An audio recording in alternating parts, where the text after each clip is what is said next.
Hello, welcome back. Sorry it's been such a while since my last video.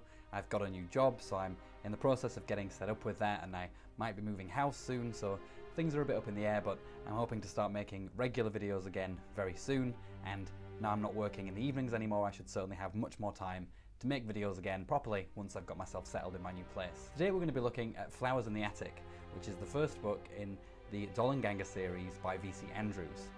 I had watched the film of this a very long time ago when I was a kid, and it was one of those films that just really resonated with me, you know, because it was just kind of this creepy idea of children being locked up in the attic, and it was just a film that creeped me out, but I never actually read the books. And this year I decided to finally read the first book and the other 5 books, and I read them all in the space of a month because they're just very readable books, and so I thought I would cover them on the channel because they are also very controversial books, and it's hard to say that they're good, but they're also very trashy, so that'll be quite fun to discuss them on the channel. Part 1, Summary.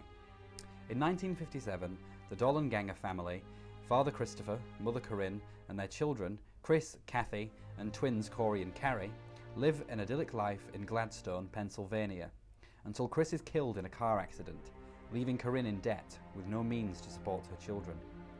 To save her family from destitution, Corinne reveals to her children that they have come from a wealthy family, the Foxworths. Once, as a young woman, her marriage to Christopher offended her parents, and they disinherited her.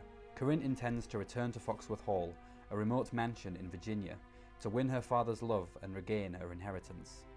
However, once they reach the mansion, the 4 children are locked into a bedroom connected to the attic by their fire and brimstone grandmother, who tells the children that they are the devil's spawn. Corinne promises her children that they will not be locked up long, just until she has won back her father's love. Yet, the days turn into weeks, then to months, and finally, years. As time passes, Corinne grows more detached from her children, seeing them less and less. The elder children, Chris and Kathy, develop romantic feelings for one another, while the younger twins grow pale and wasted from lack of sunlight. After confronting their mother at long last, the children are slowly poisoned by arsenic-laced donuts, and Corey is killed. Following his death, the surviving siblings desperately find a way to escape Foxworth Hall. Part 2. Gothic Camp at its best.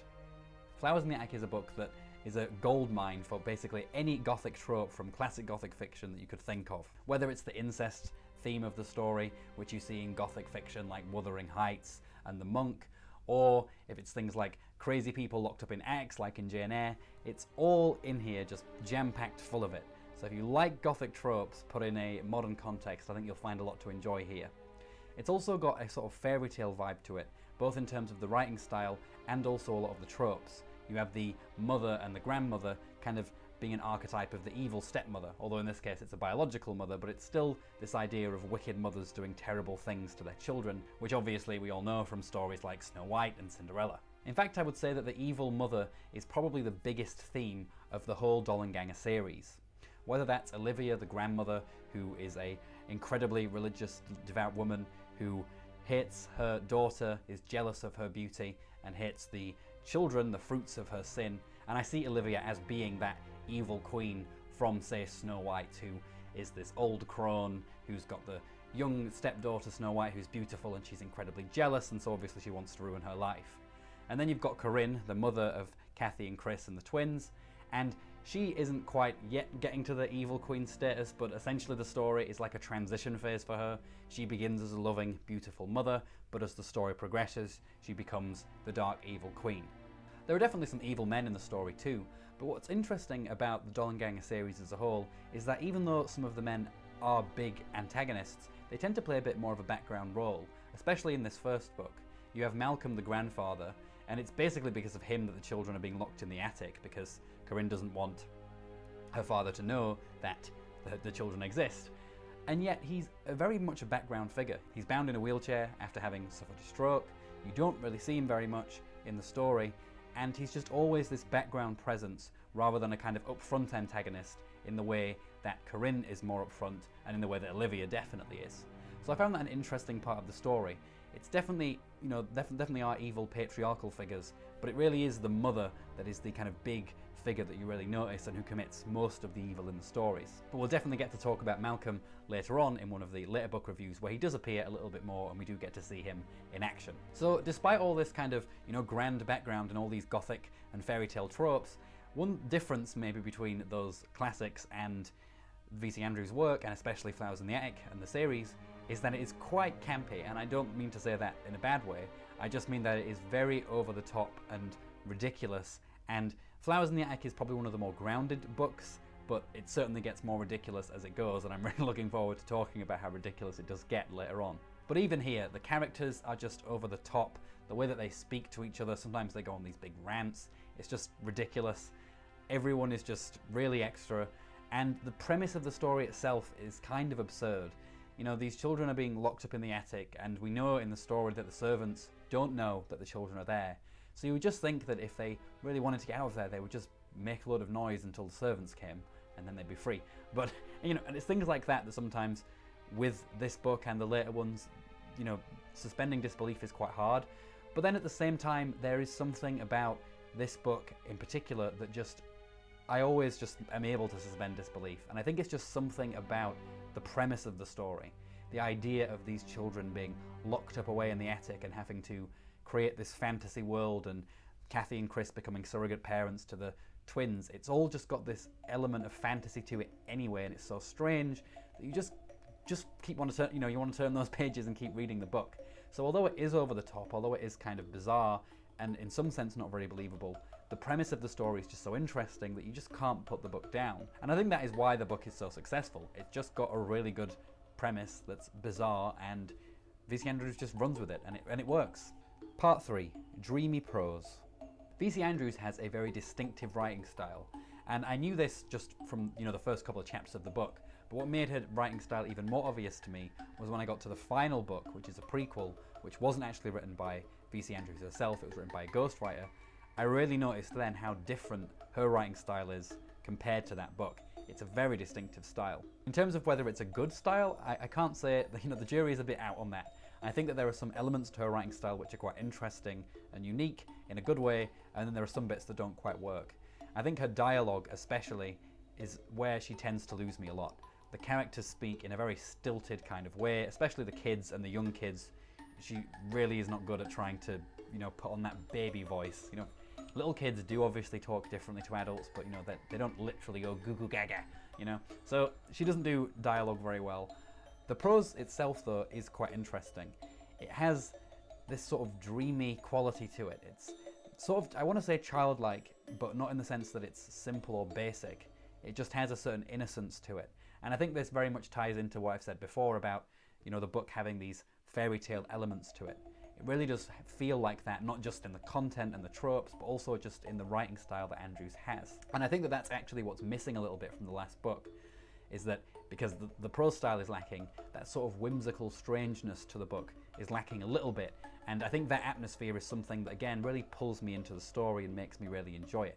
Another good thing about this sort of dreamy, innocent prose style is that it makes a story that is ultimately quite depressing and sad, not over the top in a depressing way anyway. It's not like, you know, you're reading this and you feel like you want to, you know, go to sleep for a long time. It's actually, you know, quite an enjoyable read, even if the subject matter is quite depressing. And I think a lot of that is just because the writing style has this innocence to it. And that seems to make sense, because after all, the children are children. And so it's nice that you have this sort of mismatch between a very dark content and then a very sort of innocent and sweet and whimsical prose style. The two go together really well, and again, they make the story really engaging and interesting. Still, I would say that there are just certain aspects to Andrews' writing that are, you know, do come up short maybe a little bit. Whether it's the dialogue, whether it's the spelling mistakes, which I don't know if it's just the editions that I have that are just badly published, but there are a lot of spelling mistakes in these books, and as they go on, they get even worse. And like, sometimes it's like characters' names are misspelled, and it's like, surely that's the sort of thing that you would generally get right. So I don't know. I mean, I don't want to kind of blame Andrews for typos, because it could just be a publisher thing. I don't have the first edition books, so it could be that. But in any case, it did detract from the reading experience a little bit. But yeah, if you've got like the original editions, it'd be interesting to know if that is a feature of the original books as well, or if it is just something, you know, bad later publishers not doing their jobs very well. Overall, though, I do think the prose style is definitely interesting, and one that you won't forget once you've read it. Part 4, Characters.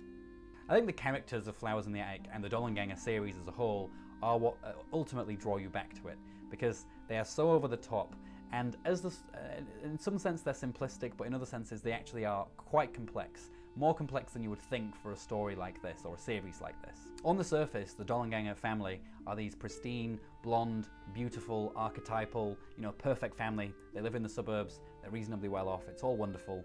And then they find out they have this, rich family. And this just creates like this veneer of beauty and wonder, so that they're the sort of people who you would think they don't have any problems. How could they have any problems? But then it turns out that their inner lives, and obviously then what happens to them in the attic, are actually just fraught with trauma and horror and psychological complexity. And I like this kind of dichotomy that Andrews creates. In fact, Andrews actually describes her early life as being sort of like the Dollangangers, in that it was just suburban and kind of typical and not very interesting, and so she used to dream up kind of like crazy exciting fantasies to make her life more interesting. And you can kind of see Flowers in the Attic and the series as a whole fitting into that kind of fantasy. And I also think it's just interesting because, nowadays it's more likely that you would get a book in which the kind of suburban, perfect, blonde, beautiful types are usually the antagonists of a story, or they are just seen to be perfect on the surface and underneath, because how could someone who is wealthy and beautiful ever struggle? And I like that in this book that's not the case. Andrews is actually showing, yeah, you can have all of these surface things, you can have all the material wealth, you can have all the beauty, but it doesn't mean that the substance of your life is going to be a happy one, and that's definitely true from the Dollangangers, whose entire lives are just filled with tragedy. And so that in itself just creates a nice complexity and a very interesting dichotomy to look at and see as you're reading it. But then you also have the characters themselves. We've got our narrator, Cathy, and it's quite common in kind of coming-of-age stories like this. You might think of more modern ones like Twilight or whatever, or Harry Potter. And the main characters in these kinds of stories tend to just be vessels for the reader to project themselves into. But I didn't feel like Cathy was much of a vessel. She's a character who really does have a strong personality. In fact, she's one of the strongest personalities in the actual book. She's fiery, she's kind of cynical, she's even quite distrusting of her mother right from the beginning, which is interesting in and of itself. But that's just really interesting because you have a character who just has a lot of fire, a lot of energy, and who really comes to life, which is something that I find that when authors are writing either coming-of-age stories or even just first-person narrations, it can be quite hard for them to actually put across a first-person narrator who isn't just a vessel, and Cathy really isn't. And as the story progresses, as the series progresses, we'll get into how her character develops even more throughout it. But even here, she is a very complex character. She's very frustrating as well. Despite the fact that terrible things have happened to her in the story, she is also kind of annoying, partly because of how cynical she is, and she is very quick to jump to conclusions and fight. And even though she's often right about jumping to certain conclusions with her mother, for example, it's, she still can be an annoying character, which is a good thing. You don't want a Miss Perfect character. You want a character who's got flaws, and she has many of them. Then, of course, you have Corinne, who is a great character. She has a wonderful fall from grace arc, and I actually think the books do a better job than either of the film adaptations that I've seen, the more recent one and the old one, of showing how she actually, goes through that process of turning on her children. I always felt like the original film, the mother seemed kind of detached from the start, so it wasn't all that surprising. And in the new one, she seemed a little bit too nice, and so again, it was kind of a surprise that she would have changed in the way that she did. But with the book, and I think the reason that the book worked is because you do get a little bit more development at the beginning with the family before the father dies, and even there you do see this mother who, she does love her children, but she's also kind of a socialite, and she likes to spend, and she's a bit of an airhead, and you kind of get this feeling that there's not something quite right about her, that maybe if she could find something better, she might do some, she might just leave or something like that. And I think just having that little bit at the beginning with the book really helped set up her character for where she goes later on in the story. So again, a really good and convincing fall from grace arc there from the mother character. Then of course you have Chris, who I also think is a very good character. He kind of gets worse as the books progress, in my view, but in this book I think he's a really good character, because unlike Cathy, who is quick to judge her mum and assume the worst correctly, but still assuming the worst, Chris is more in love with his mother and wants to defend her, and this creates a great tension between these three characters, because you have Cathy and Chris, who that eventually become lovers themselves. So they have this tension with their mother in between, and the mother and Kathy have this tension with Chris in between, and so it's sort of like a weird love triangle in a very twisted sort of sense. But again, just makes some great dramatic, campy moments where they're arguing, and you know, it just makes for very good characters too. And then lastly, you have Olivia, the grandmother. Now, Olivia is not the most three-dimensional character in this book. She is very much just meant to be a villain, an obstacle for the children to face, until they work out who the real obstacle is anyway. And that does work. You know, not every character needs to be massively complex in order to be effective. In fact, it works in a way that she's just this kind of bulldog type who's there looking threatening and not being, you know, made to be sympathetic, because then if she was sympathetic she'd be less scary. So she really does work, and she is effective. And you know, even if this book anyway, later books change this, but even if this book doesn't get into the depth of her, because you only see her in these moments where she comes to the room and she is so stern and she has this really cold exterior, at least as a reader you still, you know, find yourself wondering, you know, why is this woman like this? You know, what is going on in the rest of the house? You know, you always want to know what's going on, much like the kids obviously do. So even though she's not the most complex character in terms of what you actually get in the story, the fact that she is just so mysterious and cold and dark at least makes you wonder, you know, what's going on there. So it still works, even if she's not the most complex. She's still a very good character, and I generally enjoy most of the scenes that she's in because they tend to be the most over-the-top ones. Part 5, Morality and Lessons in Literature. So obviously one of the big scenes, you know, controversies in Flowers in the Attic is the fact that Kathy and Chris have an incestuous relationship, and Chris also sleeps non-consensually with Kathy at one point in the book. And while I was doing kind of reading around all the reviews and stuff, a lot of people, you know, rant and rave about this scene and how shocking it is. And a common complaint is that the scene is, you know, teaching, you know, bad things, morally speaking. Because Kathy, she doesn't react to this act in the way that we would want. She actually blames herself for what Chris does to her. And this kind of got me thinking about kind of morality in art, and I wanted to have a little conversation about it because it's always fun to talk about these things. So the complaint of these negative reviews was that, you know, V.C. Andrews is trying to tell girls that, you know, it's their fault if these things happen to them. And that really wasn't how I read the scene at all. In fact, it seemed to me that the book was much more about showing the damaging consequences of shame and guilt.